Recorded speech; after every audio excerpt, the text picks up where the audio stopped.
Ayun. Dito mga sa atin dito. May problema sa motor niya. Yan. Nagbiblink yung... Full tank to, sir? Bigas to, no? Pero dapat...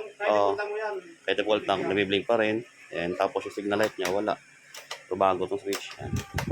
Check natin yung wiring niya. Baka... naglulos kontak lang. Tara. Binuksan natin yung gilid kasi nga walang digawa ng signal light. Yun, kita natin, yun o. Tinali na magaling. Yan. Yung fuel ito, malamang nadali na rin to. Oh. Putang inang yan. Oh. Inat kaya yan? O nga, tira na gaya, no? Oh. Yan.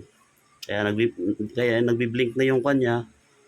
Yung Gas. ano niya, yun o. Yun o. Nagbi-blink. Yan. Kasi, ngat-ngat ng daga dito, ganun din yung signal light na wala na rin. Yan. Kasi wala ng flasher. Okay na, kita natin yung problema.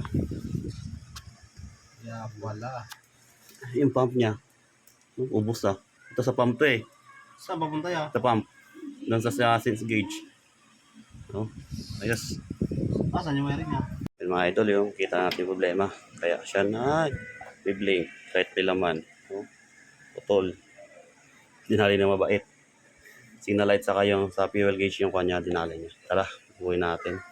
Nilugtungan natin ng wire to. Tapos hinangin na rin natin. Tapos lagyan natin ng heating tube.